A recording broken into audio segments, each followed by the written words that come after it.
I bought this mower with one thing in mind. I bought it cheap at an estate sale so I could flip it and make some quick cash. The more I got to looking at it though, I think I've got a better idea. Everything one, check.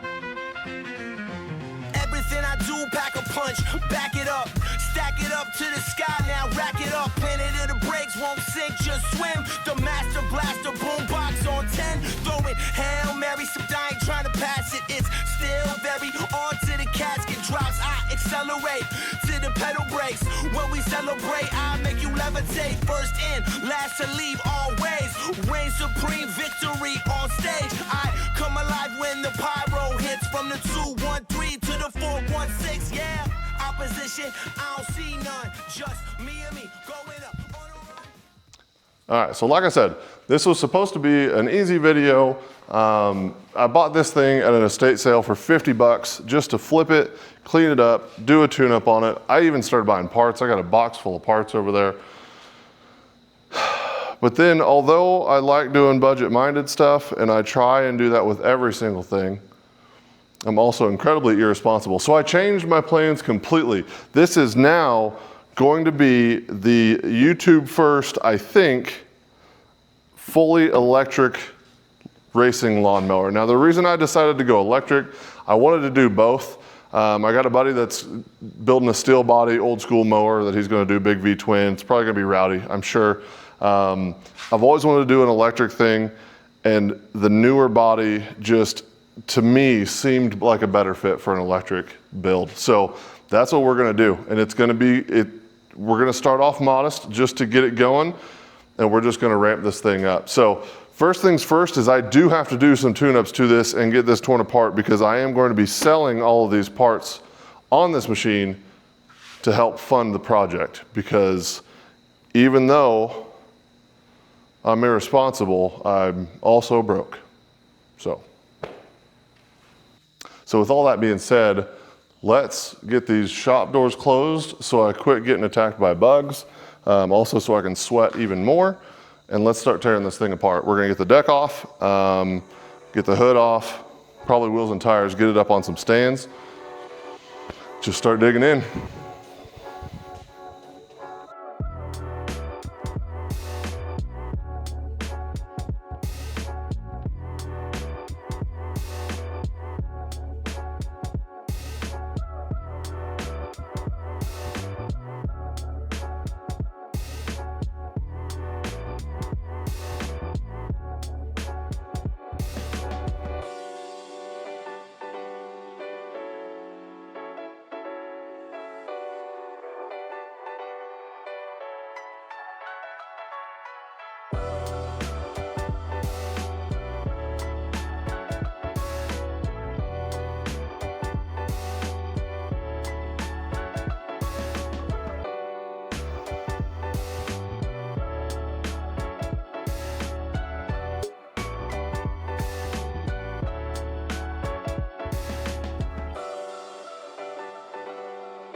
So the good news is this deck looks pretty easy to remove. So if you got a Husqvarna, pretty simple. It looks like just a bunch of cotter pins.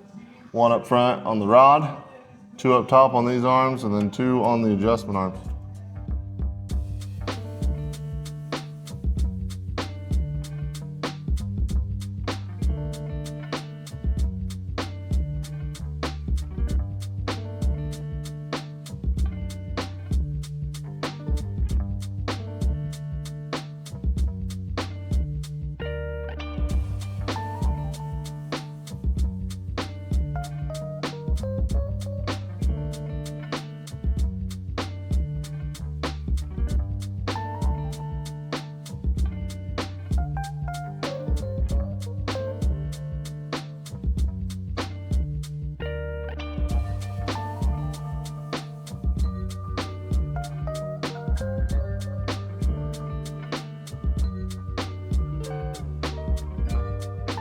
There we go. So, deck is out. Easy. I mean, this has been, the hardest part was the snap ring over there. And I don't know which is right, the snap ring or the C-clip, but got them both out. Deck was 5 total, whatever those are. They're cotter pins, but they're not like cotter pins. They're squiggly pin cotter pins. So now, we're to the rear. So, I gotta move these jack stands because those are right on the transaxle, but that should be pretty easy. Should be pretty straightforward. The other ones that I've done, I've actually rebuilt a couple of these transaxles. It's literally just 4 bolts essentially with some stuff on the front, but really pretty straightforward. And then we're there. And then it's time to pull this big hoss. But for now, let's get this knocked out. Vice grips, man. There they are.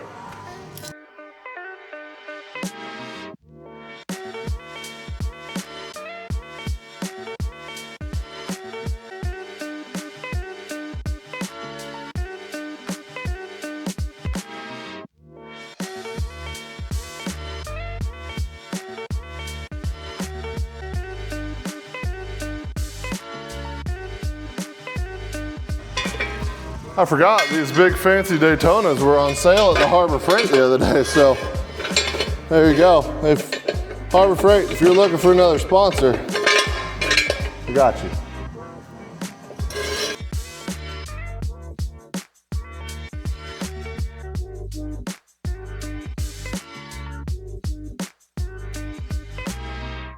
These are also certified Harbor Freight jack spacers. They work, they're good, they conform. Oh gosh. Ready? 1, 2, 3. Go.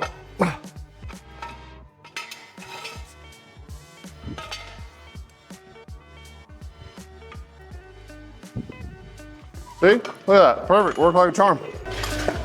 Don't do that. These are all 1/2 inch, in case you were wondering. Make sure you're using the chrome impact sockets. Just came out.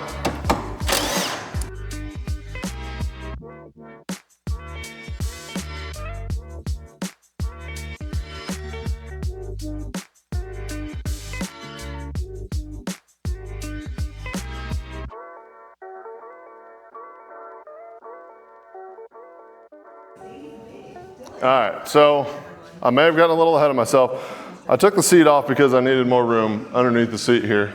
As you can see, there's not a lot here. So I also took the steering wheel off. Good news is that basically with a flat head and a 1/2 inch impact, you can take apart an entire Husqvarna mower.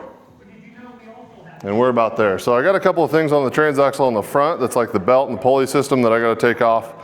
I'm just gonna go ahead and rip off the whole fairing system. So that's what I'm working on up here, is trying to get these Torx bolts out, which are a T25, and some miscellaneous stuff. So once I get all this stuff off, then I will bring you back in so we can take a look at what's underneath.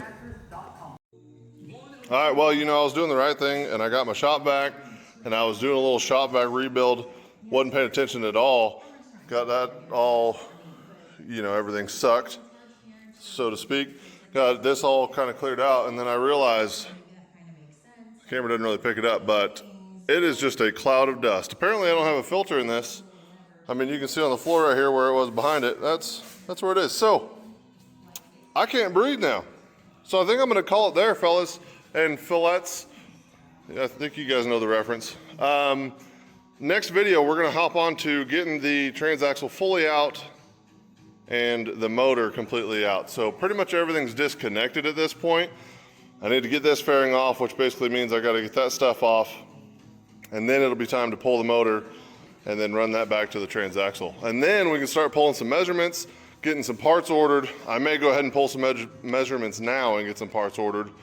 So that way I can get some stuff on the way to really start the build. So there's gonna be a little bit of fabricating. I'm sweating like crazy. Hopefully no judgment. It's also a front camera on my phone because my DJI died.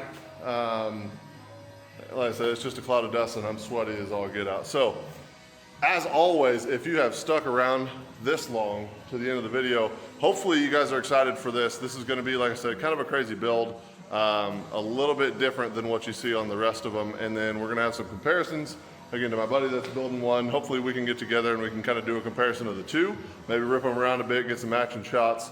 But we got a long road ahead of us to start this thing. So again, thank you for sticking around.